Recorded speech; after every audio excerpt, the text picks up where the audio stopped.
આપણે લાસ્ટ બે લેક્ચરથી લગભગ એલસીઆર એસી શ્રેણી પરિપથની થિયરીનો અભ્યાસ કરી રહ્યા છીએ કે જ્યારે એલસી અને આરના શ્રેણી જોડાણને એસી વોલ્ટેજ લાગુ પાડવામાં આવે ત્યારે શું થાય. હવે આપણે એ જ થિયરી અત્યારે કન્ટિન્યુ કરી રહ્યા છીએ. આજે એ થિયરીનો છેલ્લો પાર્ટ છે એવું કહી શકો. મેં તમને કીધું હતું એ રીતે તમે પાર્ટ્સમાં એ થિયરી વિચારી શકો છો. એક્ઝામમાં આખી સળંગ થિયરી પૂછાય એવા કોઈ ચાન્સીસ નથી, કારણ કે એક્સ્ટ્રીમ લેન્ધી થિયરી છે. તો હવે આપણે એલસીઆર શ્રેણી પરિપથ માટે, એસી શ્રેણી પરિપથ માટે અનુનાદની ઘટના જે લાસ્ટ ટાઈમ જોયેલી એના વિશે વધુ આગળ વાત કરીશું. આપણે એવું જોયેલું કે લાગુ પાડેલા વોલ્ટેજની કોઈ એક નિશ્ચિત કોણીય આવૃત્તિ માટે પ્રવાહનો કંપવિસ્તાર મહત્તમ બને છે, અને આ ઘટનાને આપણે નામ આપેલું અનુનાદ. વધુ સારી રીતે કહીએ તો વિદ્યુતીય અનુનાદ. તો વિદ્યુતીય અનુનાદ થવા માટે આપણે શરત મેળવેલી કે ઓમેગા 0 લાગુ પાડેલ વોલ્ટેજની જે નિશ્ચિત કોણીય આવૃત્તિ આપણે કીધું, જેના માટે પરિપથમાં પ્રવાહ મહત્તમ બને, એનું મૂલ્ય ઓમેગા 0 = 1/√LC જેટલું થવું જોઈએ. બીજી શરત એ હતી કે પરિપથમાં એલ અને સી બંને હાજર હોવા જોઈએ, ઇન્ડક્ટર અને કેપેસિટર, જેથી કરીને ઇન્ડક્ટિવ રિએક્ટન્સ અને કેપેસિટિવ રિએક્ટન્સ એકબીજાને કેન્સલ કરી શકે. હવે આપણે એ જ થિયરી વિશે વધુ આગળ ચર્ચા કરવા જઈ રહ્યા છીએ કે ભાઈ અનુનાદ તો આપણે જોઈ લીધો કે અનુનાદ કઈ રીતે થાય, શું છે, પણ અનુનાદ કેવા લેવલનો છે, મતલબ પરિપથની ક્વોલિટી કેવી છે, તમે જે પરિપથ ડિઝાઇન કર્યો એની ક્વોલિટી કેવી છે, એ જાણવા માટે આપણા માટે એક બહુ અગત્યની વસ્તુ છે ક્વોલિટી ફેક્ટર, ગુણવત્તા અંક ક્યુ. તો આજના લેક્ચરમાં આપણે ક્યુ વિશે ચર્ચા કરવાની છીએ કે ક્યુ ક્વોલિટી ફેક્ટર કેમ કહેવાય છે, એના પરથી શું માહિતી મળે છે, ક્યુ શોધવા માટે, ક્વોલિટી ફેક્ટર શોધવા માટે જુદા જુદા સમીકરણો કયા છે, વગેરે વગેરે. અગેન લેક્ચર વચ્ચે પોઝ કરીને આખા બોર્ડનો એક લખવાનું કામ પતાવી લો તો સારું, કારણ કે આપણી ટેક્સ્ટ બુકમાં અગેન આ થિયરીના બધા સ્ટેપ નથી આપ્યા.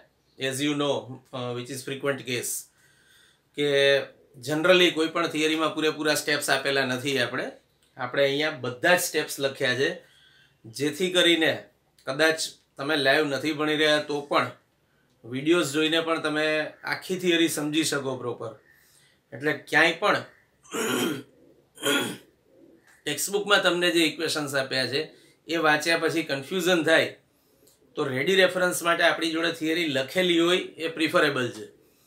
તો આળસ કર્યા વગર અગેન જે લાસ્ટ બે લેક્ચરમાં કીધું હતું એ જ કે આ થિયરી આખી એકવાર એઝ ઇટ ઇઝ મેં જે રીતે અહીંયા લખી છે એ રીતે લખી લેજો. જો કે હજુ અહીંયા થિયરી પૂરી નથી થતી, આથી આગળ પણ આપણે જવાનું છે, પણ લેક્ચર પૂરો થાય ત્યાં સુધીમાં બોર્ડ પર જેટલું લખ્યું છે એટલું તમારી જોડે લખેલું હોય એ પ્રિફરેબલ છે. હવે આપણે ચર્ચા કરીએ અનુનાદ વિશે, અનુનાદ કઈ રીતે સારો મળે એના વિશે. તો સૌથી પહેલા તો 3 સમીકરણો જે આપણે લાસ્ટ ટાઈમ મેળવેલા એ જ મેં લખ્યા છે. IM એટલે પરિપથમાં વહેતો મહત્તમ પ્રવાહ =Vm/√R² પ્લસ ωL - 1/ωc² આખું અંડર રૂટ. ઓમેગા બરાબર ઓમેગા 0 = 1/√LC થાય ત્યારે, મતલબ લાગુ પાડેલા વોલ્ટેજની કોણીય આવૃત્તિ, અનુનાદીય કોણીય આવૃત્તિ, આપણે ઓમેગા 0 ને નામ જે આપ્યું હતું એ =1/√LC થાય ત્યારે આ પદ કેન્સલ થઈ જતું હતું અને IM બરાબર Vm/R²⁻² મતલબ R મળતું હતું. અહીં સુધી આપણે લાસ્ટ થિયરીમાં જોયેલું હતું, લાસ્ટ લેક્ચરમાં. હવે આપણે ગ્રાફ વિચારીએ. આપણે એવું કીધું કે વોલ્ટેજની આવૃત્તિ જે લાગુ પાડેલો છે વોલ્ટેજ, એની આવૃત્તિને વિદ્યુત પ્રવાહ સાથે સંબંધ છે એવું આ સમીકરણ પરથી આપણને ખબર પડી. બીજી રીતે કહીએ તો પરિપથમાં વહેતા પ્રવાહનું મૂલ્ય લાગુ પાડેલા વોલ્ટેજની કોણીય આવૃત્તિ પર આધારિત છે. જોઈ શકો છો કે IM નું મૂલ્ય આ સમીકરણ પરથી મળે છે. હવે આ સમીકરણમાં Vm એટલે વોલ્ટેજનું મહત્તમ મૂલ્ય જે અચળ છે, R, L અને C અગેન 3 એ 3 અચળ છે. તો પછી Im નું મૂલ્ય ઓમેગા પર આધારિત છે એવું થયું. તો આપણે એ બે વચ્ચેના સંબંધનો અભ્યાસ કરવા માટે Im વિરુદ્ધ ઓમેગાનો એક ગ્રાફ દોર્યો. અહીંયા દેખાડેલો છે મેં. હવે ગ્રાફ આ ટાઈપનો મળ્યો પ્રેક્ટિકલી. મતલબ કે આપણે લાગુ પડેલા વોલ્ટેજની એક નિશ્ચિત કોણીય આવૃત્તિ ઓમેગા 0, મતલબ અનુનાદીય કોણીય આવૃત્તિ, જ્યારે ઓમેગાનું મૂલ્ય ઓમેગા 0 થાય ત્યારે મને પરિપથમાં વહેતા પ્રવાહનું મૂલ્ય મેક્સિમમ મળતું હતું. અહીંયા બધું ભેગું ના થાય એના માટે મેં થોડું ઓછું લખ્યું છે. આ મૂલ્ય જે છે પ્રવાહનું એ છે Im નું મેક્સિમમ મૂલ્ય અહીંયા જે આવે છે, અને આ અક્ષ પર આપણે Im લીધેલો છે, મહત્તમ પ્રવાહ. અગેન ગ્રાફ વિશે એક ઇન્સ્ટ્રક્શન એવું કે ચોપડીમાં આપણને ગ્રાફ પણ પ્રોપરલી વાંચ્યા પછી સમજ પડે એ ટાઈપનો નથી આપ્યો. તમે એના બદલે આ ગ્રાફ દોરી શકો છો બિલકુલ ચિંતા કર્યા વગર. તો Im વિરુદ્ધ ઓમેગાનો આ ગ્રાફ છે. હવે મેં કીધું એમ ઓમેગાના એક નિશ્ચિત મૂલ્ય ઓમેગા 0 માટે પરિપથમાં વહેતો પ્રવાહ મેક્સિમમ બને છે, Im મેક્સિમમ. પણ જોડે જોડે ગ્રાફ પરથી એવું પણ જોવા મળ્યું કે જો મારે Im મેક્સિમમ નું મૂલ્ય √2 માં ભાગનું જોઈતું હોય, મતલબ કે જો પ્રવાહ Im મેક્સિમમ બાય √2 થાય એને અનુરૂપ આવૃત્તિઓ જો હું વિચારું તો મને બે આવૃત્તિઓ મળી. જો અહીંથી મેં એક લાઈન આ વધારી દીધી આ બાજુ, તો મને જુદી જુદી બે આવૃત્તિઓ માટે, એક જેને આપણે નામ આપ્યું છે ઓમેગા 2 અને બીજું જેને આપણે નામ આપ્યું છે ઓમેગા 1, આ બંને આવૃત્તિઓ માટે મને પ્રવાહનું મૂલ્ય મહત્તમ મૂલ્ય કરતા √2 માં ભાગનું મળ્યું. આપણે જાણીએ છીએ કે √2 માં ભાગનું મૂલ્ય એટલે આપણે ઘણી બધી જગ્યાએ એને RMS મૂલ્ય તરીકે ઓળખીએ છીએ, અને એ મૂલ્ય આપણા માટે બહુ અગત્યનું હોય છે દરેક ક્ષણે મૂલ્યો બદલાતા હોય ત્યારે. અહીંયા સેમ કેસ છે, એસી પ્રવાહ છે, પ્રવાહનું મૂલ્ય દરેક ક્ષણે બદલાય છે, એટલે આપણા માટે અતિશય અગત્યની વસ્તુ છે એનું √2 માં ભાગનું મૂલ્ય. એને અનુરૂપ બે કોણીય આવૃત્તિઓ ઓમેગા 1 અને ઓમેગા 2 છે, જે મેં અહીંયા ગ્રાફમાં દેખાડી છે. હવે આ પરિસ્થિતિમાં પાવરની પરિસ્થિતિ શું થાય છે સમજીએ. પાવરનું મૂલ્ય P બરાબર I²R એવું ભણી ગયા. તો અહીંયા P બરાબર આ બે આવૃત્તિને અનુરૂપ, આ બે કોણીય આવૃત્તિઓને અનુરૂપ પાવર મારે ગણવો છે. તો પછી પ્રવાહનું મૂલ્ય મારે I ના બદલે લેવું પડે Im મેક્સિમમ બાય √2 એનો સ્ક્વેર Rm નું L, એટલે કે Im મેક્સિમમ નો square by R into R by √2 નો સ્ક્વેર થયો એટલે 2. પણ આપણે જાણીએ છીએ કે Im મેક્સિમમ નો સ્ક્વેર ઇન્ટુ R એટલે મહત્તમ પાવર. તો આ થયું P મેક્સિમમ બાય 2. મતલબ કે જ્યારે લાગુ પાડેલ વોલ્ટેજની આવૃત્તિ ઓમેગા 1 અથવા ઓમેગા 2 હશે, બેમાંથી ગમે તે, ત્યારે તમને પાવરનું મૂલ્ય સેમ મળશે, P મેક્સિમમ બાય 2. હવે ગ્રાફ પરથી બીજી એક અગત્યની વાત એ છે કે ઓમેગા 1 અને ઓમેગા 2 બંને ઓમેગા 0 ની આસપાસ સમમિત અંતરે રહેલા છે. સમમિતિ એટલે શું? જેના બે સરખા ભાગ થઈ શકે. આમ તો સમમિતિ બહુ વ્યાપક અર્થમાં વપરાતો શબ્દ છે, પણ હાલ પૂરતું અહીંયા એવું કહી શકો કે સમમિતિ એટલે બે સરખા ભાગ થઈ શકે. તો જોઈ શકો છો કે ઓમેગા 0 થી આ બાજુ જેટલા અંતરે ઓમેગા 1 છે, જેટલી વસ્તુ ઉમેરવાથી ઓમેગા 1 મળે છે, એટલું જ બાદ કરવાથી અહીંયા ઓમેગા 2 મળે છે. તો સિચ્યુએશન એવી છે કે આ જે ડિફરન્સ પડે છે એને તમે નામ આપી દો ડેલ્ટા ઓમેગા. અહીંયા પણ એ ડિફરન્સ ડેલ્ટા ઓમેગા. કદાચ લખેલું પ્રોપર ના વંચાય તો હું બોલું છું એના પર ફોકસ કરજો. આ બંને ગેપ ડેલ્ટા ઓમેગા જેટલું છે, ઓમેગા 0 ની બંને તરફ. તો ઓમેગા 1 કરવા માટે મારે શું કરવું પડ્યું? Omega 0 plus delta omega. અને ઓમેગા 2 કરવા માટે મારે શું કરવું પડ્યું? Omega 0 minus delta omega. મેં આ બંને ઇક્વેશન્સને અગેન એક નંબર આપી દીધો છે 4. હવે આ બંને વચ્ચેનો તફાવત શોધો, ઓમેગા 1 માઇનસ ઓમેગા 2. તો તો એને આપણે નામ આપ્યું છે બેન્ડવિડ્થ. ગુજરાતી શબ્દ આના માટેનો યાદ રાખવો, પટ્ટ પહોળાઈ.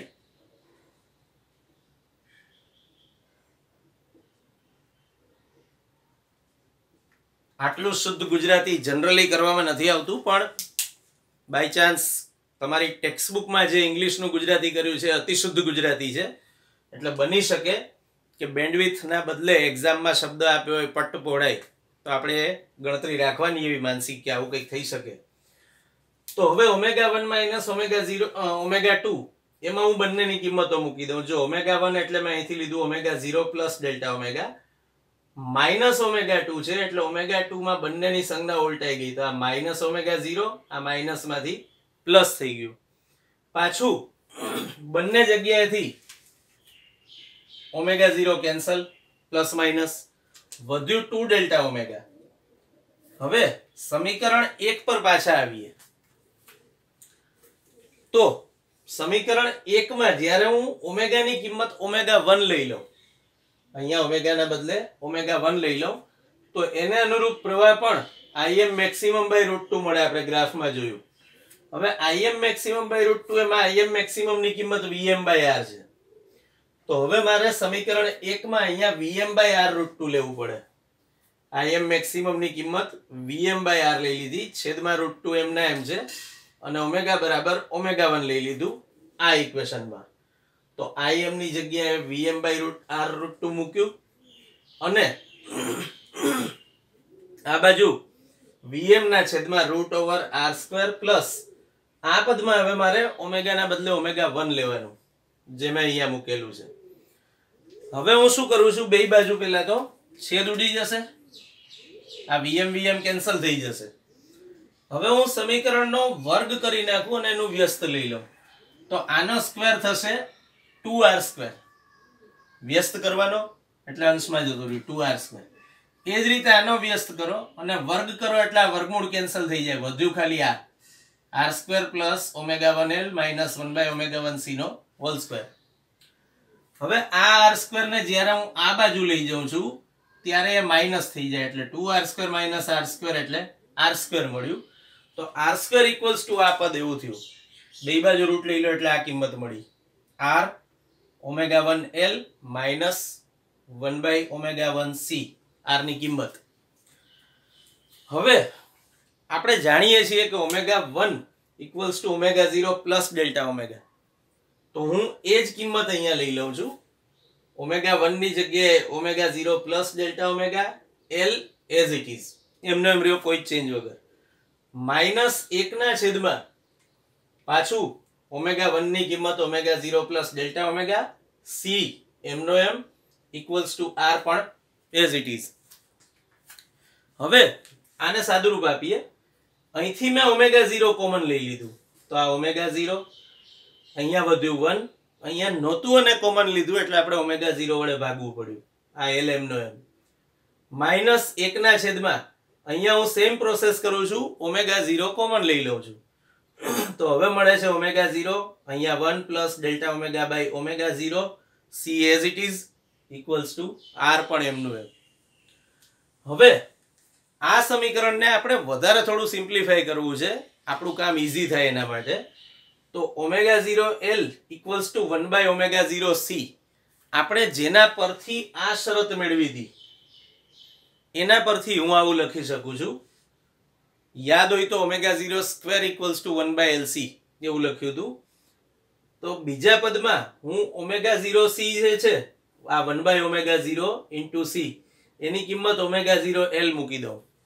તો જો આ પદ એમનું એમ છે, ω0 1 પ્લસ ડેલ્ટા ઓમેગા બાય ω0, આ L ને મેં ખાલી અહીંયા આગળ લઈ લીધો છે, બાકી કોઈ ચેન્જ નથી કર્યો. આ પદમાં હવે શું થશે, આ 1/ω0C જે આખું હતું એના બદલે મેં લઈ લીધું ω0L. તો આ જે કૌંસ વધ્યો એ છેદમાં હતો એ મેં અંશમાં લઈ લીધો એટલે -1 ઘાત થઈ ગયો, ઇક્વલ્સ ટુ સામેની બાજુએ R એમનો એમ. હવે અહીંયા દ્વિપદી વિસ્તરણનું કામ આવે છે. આપણે જાણીએ છીએ કે 1 ± x⁻n equals to 1 ± nx plus x ની વધુ ઘાતાંક વાળા પદો આગળ. આવું દ્વિપદી વિસ્તરણ છે. અહીંયા x ની જગ્યાએ ડેલ્ટા ઓમેગા બાય ઓમેગા 0 છે, જે સૂક્ષ્મ છે. જોઈ શકો છો ડેલ્ટા ઓમેગા એટલે આટલો ભાગ અને ઓમેગા 0 એટલે આટલો મોટો ભાગ. તો દેખીતી વાત છે આ પદ ડેલ્ટા ઓમેગા બાય ઓમેગા 0 એ મચ લેસ ધેન 1 થશે. ડેલ્ટા ઓમેગા ખૂબ નાનું છે અને ઓમેગા 0 એની સરખામણીમાં ખૂબ મોટું છે. તો બીજા પદમાં દ્વિપદી વિસ્તરણ પરથી આપણે શું લખી શકીએ? 1 plus delta omega by omega 0 ની -1 ઘાત ઇક્વલ્સ ટુ 1 એમનો એમ ઘાતાંક માઇનસ છે એટલે અહીંયા માઇનસ થઈ ગયું અને આ ડેલ્ટા ઓમેગા બાય ઓમેગા 0 ઘાતાંક 1 છે એટલે અહીંયા લખવાની જરૂર ના રહી. સાદી ભાષામાં આપણે દ્વિપદી વિસ્તરણ કર્યું. હવે ફરીથી પહેલું પદ એમનું એમ omega 0 L into 1 plus delta omega by omega 0 minus omega 0 L પાછું એમનું એમ. પણ હવે આ પદની જગ્યાએ મારે આ કિંમત લેવાની છે એટલે મેં લઈ લીધી એ કિંમત. તો મળ્યું ઓમેગા 0 L જોડે ગુણાકારમાં 1 minus delta omega by omega 0 equals to સામા છેડે r એમનો એમ. તો ઓમેગા 0 L પાછા આ બંને પદમાંથી મેં કોમન લઈ લીધા. તો અહીંયા વધ્યું 1 plus delta omega by omega 0. આ માઇનસ સંજ્ઞા છે એટલે આ -1 થઈ ગયું અને આ plus delta omega by omega 0 થઈ ગયું ઇક્વલ્સ ટુ r. પાછું ઓમેગા 0 L એમનું એમ delta omega by omega 0 plus delta omega by omega 0 finally મળશે 2 delta omega by omega 0 equals to r. તો આપણને આના પરથી ડેલ્ટા ઓમેગા ની કિંમત મળી r/2l. હવે આપણે આ પરિપથનો ગુણવત્તા અંક અથવા ક્વોલિટી ફેક્ટર કઈ રીતે નક્કી થાય એ જોયું. અત્યાર જોઈશું. હવે અત્યાર સુધી આપણે જે કંઈ લખેલું છે અહીંયા એ પહેલા એકવાર લખી લેજો. હું હવે બોર્ડ રબ કરીશ અને નવેસરથી લખીશ એટલે તમારી જોડે રેફરન્સ માટે થિયરીનો આ પાર્ટ હોય એ જરૂરી છે. એટલે પહેલા આ બધું એકવાર લખી લેવું શાંતિથી. પોઝ કરી નાખજો વિડીયો, લખી લેજો બધું. અને હવે હું આગળ જે ભણાવું છું એ ગુણવત્તા અંક અથવા ક્વોલિટી ફેક્ટરનું સૂત્ર મેળવવાની પ્રોસેસ છે અને એના પરથી આપણને શું માહિતી મળે અને એના જુદા જુદા સ્વરૂપો શું છે એ આપણે હવે જોઈશું.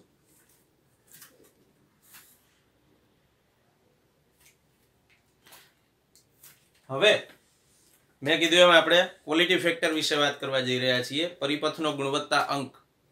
તો ક્વોલિટી ફેક્ટર આ સૂત્ર પરથી વ્યાખ્યાયિત થાય છે ઓમેગા 0/2 ડેલ્ટા ઓમેગા. તો ગુણવત્તા અંક ના જુદા જુદા સ્વરૂપો શું થાય એ આપણે હવે જોઈશું. આ સૌથી પહેલું સૂત્ર છે એનું Q નું. એક જ ભૌતિક રાશિ શોધવા માટે એક કરતા વધુ સૂત્રો કેમ મેળવવા પડે એની ચર્ચા પણ આપણે હમણાં કરીશું. પણ પહેલા તો આપણે આના જુદા જુદા સ્વરૂપો મેળવીએ. ડેલ્ટા ઓમેગા આનો અર્થ શું થાય છે એ પહેલા જોઈએ કે ડેલ્ટા ઓમેગા ઓછી હોય મતલબ બેન્ડવિડ્થ જેમ ઓછી હોય એમ Q વધુ મળશે. અને Q એટલે ક્વોલિટી ફેક્ટર. જેમ Q વધુ હશે એમ પરિપથમાં વહેતો મહત્તમ પ્રવાહ વધુ હશે. યાદ કરો મેં એવું કીધું કે પ્રવાહનું મહત્તમ મૂલ્ય પણ મેક્સિમમ કેવા સંજોગોમાં મેળવી શકાય એ અગત્યની વાત છે. જ્યારે આ થિયરી સ્ટાર્ટ કરી હતી આપણે ત્યારે મેં તમને આવા શબ્દો કહેલા. પ્રક્ષિપ્ત પદાર્થની ગતિનું મેં તમને એક્ઝામ્પલ પણ આપેલું. તો મહત્તમ પ્રવાહ વધુ મળે તો પરિપથની સિલેક્ટિવિટી એટલે કે પસંદગી ક્ષમતા વધુ કહેવાય. આપણે ધારો કે એક એક્ઝામ્પલ વિચારીએ કે ભાઈ આપણે જોયું કે ભાઈ ટીવી સ્ટેશન કે રેડિયો સ્ટેશન ટ્યુન કરવા માટે આપણે આ ઘટનાનો ઉપયોગ કરીએ છીએ અનુનાદનો. તો એકચ્યુઅલી આપણે જ્યારે માર્કેટમાં રેડિયો લેવા જઈએ ત્યારે આપણને જુદી જુદી કિંમતના FM રેડિયોઝ પર્ટિક્યુલર આપણે વાત કરીએ અવેલેબલ હોય છે. FM રેડિયોઝ 100 રૂપિયાથી માંડીને ડિપેન્ડ્સ તમારી કેટલી તાકાત છે. ખૂબ મોટી કિંમતના FM રેડિયોઝ સુધી મળતા હોય છે. પણ ડિફરન્સ શું છે એની અંદર જે કમ્પોનન્ટ્સ વાપરવામાં આવ્યા છે એ અને ક્વોલિટી ફેક્ટર કમ્પોનન્ટ્સ પર પણ આધારિત છે. જુઓ ક્વોલિટી ફેક્ટરના બીજા સૂત્રો જે મેળવ્યા એમાં કેપેસિટર અને ઇન્ડક્ટર પણ હાજર છે.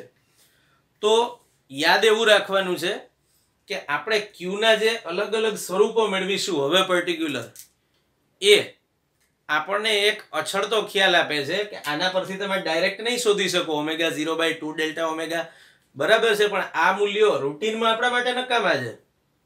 રૂટીનમાં એટલા માટે નકામા છે કે રૂટીનમાં તમે પરિપથમાં LC અને R જોડશો તો LC અને R ના કયા મૂલ્યો લેવાથી તમને કોમ્બિનેશનથી સારામાં સારો પરિપથ મળે એ જાણવા માટે આ સૂત્રો જોવા જરૂરી છે. તો હવે મેં કીધું એમ પરિપથનો ક્વોલિટી ફેક્ટર વધુ સારો હશે તો એ રેડિયોની કિંમત વધુ હશે. મતલબ કે એણે સારા દ્રવ્યો સારા કમ્પોનન્ટ્સ વાપરેલા છે પરિપથમાં. કોઈ બી ઇલેક્ટ્રોનિક પરિપથ હોય ને એ કમ્પોનન્ટ્સથી રચાય. જેમ કે તમે ઇન્ડક્ટર લેવા જાઓ તો ઇન્ડક્ટર જુદી જુદી પ્રાઇસ રેન્જમાં મળતા હોય, જુદા જુદા હેનરીની રેન્જમાં પણ મળતા હોય.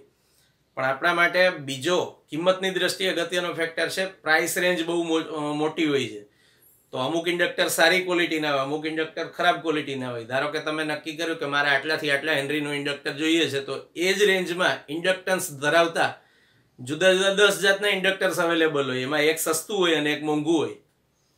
તો મોંઘા કમ્પોનન્ટ્સ વાપરવાથી પરિપથ વધારે સારો તૈયાર થાય છે, સારી ક્વોલિટીવાળા કમ્પોનન્ટ્સ વાપરવાથી. તો હવે આપણે આ સૂત્રના જુદા જુદા સ્વરૂપો જોઈશું. તો પહેલા તો હું અહીંયા ડેલ્ટા ઓમેગા બરાબર R/2L લઈ લઉં છું, જે સૂત્ર હમણાં મેં લાસ્ટમાં મેળવ્યું. આની પહેલા જ્યારે આપણે આખું બોર્ડ ભરેલું હતું ત્યારે લાસ્ટ ઇક્વેશન આપણે આ શોધેલું એ હું આમાં મૂકી દઉં છું. તો Q = ઓમેગા 0 એમનું એમ છેદમાં 2 પણ એમના એમ, પણ ડેલ્ટા ઓમેગાની કિંમત મેં લઈ લીધી R/2L. આઈધર વે તમે એવું પણ કહી શકો કે 2 ડેલ્ટા ઓમેગા બરાબર R/L લેતા. તો અહીંયા 2 ઉડી ગયા તો ઓમેગા 0 L/R આ મને બીજું એક સ્વરૂપ મળ્યું Q નું. Q ના સમીકરણનું બીજું એક સ્વરૂપ. હવે આ સમીકરણ પરથી હું Q ના બીજા બે ઇક્વેશન્સ મેળવી શકું છું. એક આ રહ્યું અને બીજું આપણે અહીંયા શોધેલું છે. જોઈએ કઈ રીતે મળે છે. પહેલા હું આ સમીકરણમાં ઓમેગા 0L બરાબર 1/ઓમેગા 0C લઈ લઉં. યાદ રાખવાનું કે આખી ઘટના અનુનાદની ઘટના છે અને અનુનાદની ઘટના ઓલવેઝ અનુનાદીય કોણીય આવૃત્તિ વખતે મળે. લાગુ પડેલા વોલ્ટેજની કોણીય આવૃત્તિ ઓમેગા 0 હોય ત્યારે મળે. તો એ પરિસ્થિતિમાં આવું થાય એ આપણે જોયેલું છે. એટલે આ સમીકરણનો ઉપયોગ તમે Q ફેક્ટર મેળવવા માટે પણ કરી શકો છો. Q ફેક્ટરના સમીકરણનું બીજું સ્વરૂપ મેળવવા માટે પણ કરી શકો છો. તો ઓમેગા 0L = 1/ઓમેગા 0C લઈ લો તો આ ફરીથી એક સૂત્ર મળ્યું Q બરાબર 1/ઓમેગા 0CR. એ જ રીતે ફરીથી એકવાર આ ઇક્વેશનમાં ઓમેગા 0 = 1/√LC લઈ લો તો આ L/R એમનું એમ અને ઓમેગા 0 ની કિંમત 1/√LC મૂકી દીધી તો આપણને Q નું સમીકરણ મળ્યું. આ L સાથે √L ઉડી જશે એટલે √L વધ્યું. હવે √L અને √C એને મેં જોડે લઈ લીધા છેદમાં R એમનો એમ. તો વધારે એક ઇક્વેશન મળ્યું Q બરાબર 1/R√L/C. જુદા જુદા સમીકરણો મેળવવાનો બીજો એક ફાયદો એ છે કે તમે ધારો કે કોઈ સર્કિટ નક્કી કરી નાખી તો ઓમેગા 0 અને 2 ડેલ્ટા ઓમેગા ના મૂલ્યો તમારે થિયરેટિકલી નક્કી કરવા પડશે. એના માટે તો તમે થિયરેટિકલી Q નું મૂલ્ય નક્કી કરી નાખ્યું કે ભાઈ Q આટલો મળે છે આ પરિપથ માટે. હવે Q નું એટલું જ મૂલ્ય મેળવવા માટે R, L અને C નું કોમ્બિનેશન કઈ રીતે કરવું એ પ્રેક્ટિકલી અગત્યની વસ્તુ છે. તો આ આખો થિયરેટિકલ કન્સેપ્ટ હતો. આપણે આખી થિયરી આના માટેની જોઈ ગયા.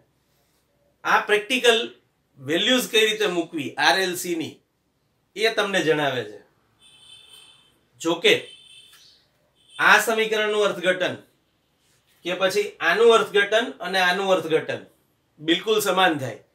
અર્થઘટનની વાત કરું છું, ભલે સ્વરૂપો જુદા જુદા છે પણ ત્રણે ત્રણનું અર્થઘટન સેમ થાય છે. ધારો કે થોડું ડિટેલમાં સમજીએ.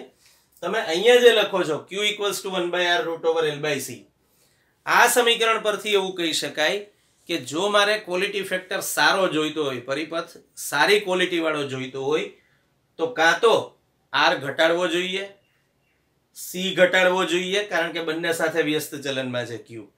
તો મારી જોડે પહેલો ઓપ્શન એ છે કે હું R ઓછો રાખું. બીજો ઓપ્શન એ છે C ઓછું રાખવું. કેપેસિટરનું કેપેસિટન્સ ઓછું હોય.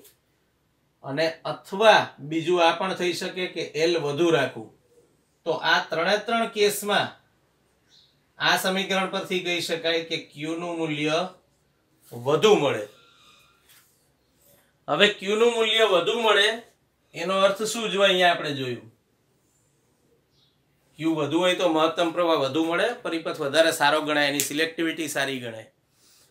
આ સમીકરણનો જે અર્થ થતો હતો એ જ આનો અને આનો પણ થાય છે, જોઈ શકો છો. જો આ સમીકરણમાં C અને R હાજર છે તો C અને R ઓછા રાખો તો આ સમીકરણ પરથી પણ એવું કહી શકાય કે ક્વોલિટી ફેક્ટર વધુ મળશે. અથવા આ સમીકરણ પરથી L વધુ રાખો, જો અહીંયા લખ્યું છે L વધુ અને R ઓછો, તો અગેન આ સમીકરણ પરથી પણ કહી શકો છો કે ક્વોલિટી ફેક્ટર વધારે સારો મળે. તો આ બધા ફેક્ટર્સ ઇન્ડિવિડ્યુઅલી પણ કરી શકાય, એક સાથે પણ કરી શકાય. મીન્સ તમારે પરિપથનો ક્વોલિટી ફેક્ટર સુધારવો છે તો કાં તો ત્રણમાંથી કોઈ એક વસ્તુ કરો, ત્રણમાંથી કોઈ બે વસ્તુ કરી શકો, મતલબ RC બંને ઓછા કરી દો, અથવા ત્રણ વસ્તુ એક સાથે કરી દો, અવરોધ અને કેપેસિટન્સ ઘટાડી દો અને ઇન્ડક્ટર વધારી દો. ત્રણ એક સાથે કર્યું તમે તો ક્વોલિટી ફેક્ટર વધારે સારી રીતે ઇમ્પ્રૂવ કરી શકાય, એનું મૂલ્ય સારું એવું વધારી શકાય.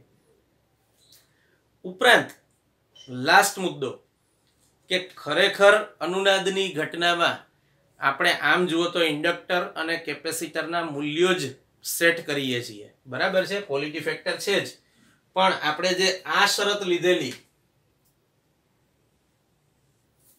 એ હું તમને થોડી રિવાઇઝ કરાવી રહ્યો છું કે આફ્ટર ઓલ તો તમે ઇન્ડક્ટર અથવા કેપેસિટરના મૂલ્યો ચેન્જ કરો એના પરથી જ વોલ્ટેજની કોણીય આવૃત્તિ ω0 સેટ થતી હોય છે. તો અગેન અહીંયા પણ એ વસ્તુ થાય જ છે. L અને C ના મૂલ્યો ચેન્જ કરીને તમે સારો ક્વોલિટી ફેક્ટર મેળવી શકો. પરિપથમાં જુદા જુદા આવૃત્તિના મૂલ્યો સેટ થઈ શકે છે. આપણે એવું જોયું કે જનરલી વ્યવહારમાં કોઈ પણ પરિપથ ઘણી બધી આવૃત્તિઓ જોડે ડીલ કરતો, એમાંથી સિલેક્ટેડ આવૃત્તિ મેળવવા માટે L અને C ના જરૂરી મૂલ્યો શું હશે એ તમે અહીંથી કહી શકો છો. તો અનુનાદ અને અનુનાદ વક્રની તીક્ષ્ણતા અને એનો આખો પોર્શન આપણી ટેક્સ્ટ બુકમાં સારો એવો મોટો આપ્યો છે. એ પોર્શન તમારો અહીંયા પૂરો થાય છે. પણ બી શ્યોર, મેં કીધું એ ફરીથી એકવાર કહું છું, શક્ય હોય તો એકવાર આજનો લેક્ચર અને આની પહેલા આપણે મૂકેલા 2 લેક્ચર્સ એ ત્રણે એકી બેઠકે જોજો. It will not take more than 1.5 hour, લગભગ 1.5 કલાક જેવું ડ્યુરેશન હશે મેક્સિમમ. તો શક્ય હોય તો એ ત્રણે લેક્ચર એકવાર જોજો. કન્ટિન્યુટીમાં જોવાથી વધારે સારી રીતે ખબર પડશે. આ પહેલો મુદ્દો છે. બીજો મુદ્દો, ત્રણે લેક્ચર્સમાં મેં બોર્ડ પર જે કંઈ લખ્યું છે એ બધું લખજો, આળસ ના કરતા. ટેક્સ્ટ બુકમાં બહુ જ ખરાબ રીતે આપવામાં આવ્યો છે આ ટોપિક, એટલે આ બધું લખી લો એ પ્રિફરેબલ છે. અને ત્રીજી વસ્તુ જે ઓલવેઝ હોય છે, ગોખણપટ્ટી ના કરતા આ થિયરી સમજીને યાદ રાખશો તો જ યાદ રહેશે. અને થિયરી ભલે થોડી લાંબી થઈ છે પણ વચ્ચેનો સારો એવો પોર્શન, આજે જે ફર્સ્ટ ટાઈમ આખું બોર્ડ મેં ભરેલું હતું એ તો આખું બોર્ડ મેથેમેટિકલ ઇક્વેશન્સ જ હતા મોટા ભાગે, અને એમાંય પહેલા 3 ઇક્વેશન્સ તો આપણે અહીંયા લખેલા છે, IM નું ને પેલું ω0 નું ને વગેરે વગેરે, IM મેક્સિમમ બરાબર VM/R ને એ બધા તો ઓલરેડી આપણે આગલી થિયરીમાં જોઈ ગયા હતા. અત્યારે તો તમને ખાલી તાજું થાય એના માટે મેં અહીંયા લખીને આપ્યા હતા એ સૂત્રો. તો થોડું મગજમાં એવું રાખવું કે આ થિયરી શાંતિથી જોવાની છે. થોડી લાંબી થઈ છે કારણ કે આપણે સ્ટેપ્સ વધારે લખ્યા છે, બધી વસ્તુઓ ફૂલ ડિટેલમાં સમજ્યા છીએ, પણ એક્સ્ટ્રીમ ઇઝી દાખલા આ થિયરી પર આધારિત છે. આપણે હવે જે કોઈ દાખલાઓ જોઈશું એમાં બહુ સહેલાઈથી સ્કોર કરી શકો એવા દાખલા છે આ ચેપ્ટરના. ઇવન બધા દાખલા આપણે સ્વાધ્યાયને અમુક દાખલા જોઈ લીધા, ઉદાહરણના પણ અમુક દાખલા જોઈ લીધેલા છે. એટલે બી શ્યોર કે આપણે આ થિયરી પ્રોપર તૈયાર કરીએ અને આ ચેપ્ટરના માર્ક્સ બહુ સારી રીતે સ્કોર કરીએ. તો હવે આપણે નેક્સ્ટ લેક્ચરમાં આ થિયરી અહીંયા પૂરી થઈ, આના પર આધારિત દાખલાઓ અને બીજા જે કંઈ દાખલાઓ અને હવે જે 1-2 કન્સેપ્ટ બાકી છે તમારા આ ચેપ્ટરના એ કન્ટિન્યુ કરીશું. આ થિયરી જેટલી પણ વસ્તુઓ બોર્ડ પર લખી છે લાસ્ટ 3 લેક્ચરમાં, આજનો લેક્ચર, ગઈકાલનો અને એની પહેલાનો, એ લખી લેવાનું ભૂલતા નહીં. ટેક્સ્ટ બુકમાંથી વાંચો, ક્યાંય કન્ફ્યુઝન થાય તો આ લખેલું કામ લાગશે.